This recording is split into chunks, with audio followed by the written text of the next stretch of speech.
વડોદરાની કરીશું, જ્યાં સાધુના વેશમાં વૃદ્ધ સાથે ઠગાઈ આચરવામાં આવી છે। વાતચીતના બહાને વીટી અને ચેન પડાવી લીધી। આશીર્વાદના બહાને ઠગબાજોએ 17 ગ્રામ સોનું પડાવ્યું છે। કારમાં આવેલા 3 લોકોએ આ ઠગાઈ આચરી છે। ફટાકડાનો સ્ટોલ ચલાવતા વૃદ્ધા સાથે ઠગાઈ આચરવામાં આવી। બાપોદ પોલીસે ઠગ ત્રિપુટી સામે તપાસ શરૂ કરી છે।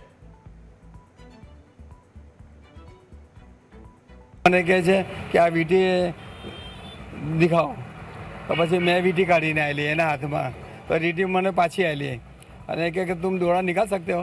મેં બોલા હા।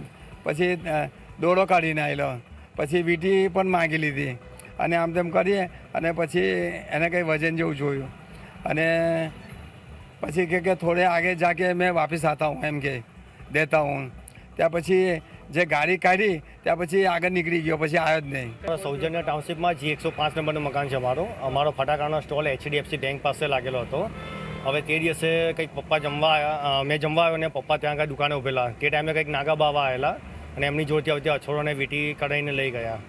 હવે એમને જ્યારે રિટર્ન આવ્યા ત્યારે મને કીધું કે દેવેન્દ્ર ફટાફટ આપણે ભાગવું પડશે, પેલો ગાડીમાં માર્યો આવશે, અછોડોને વીટી લઈને ભાગી ગયા છે। એટલે અમે એનો પીછો કરતા માટે ત્યાં આગળ ગયા। ત્યાં આગળ કોઈ ગાડી મળી નહીં અમને, ને ગાડી રિટર્ન હાઈવે તરફ નીકળી ગઈ।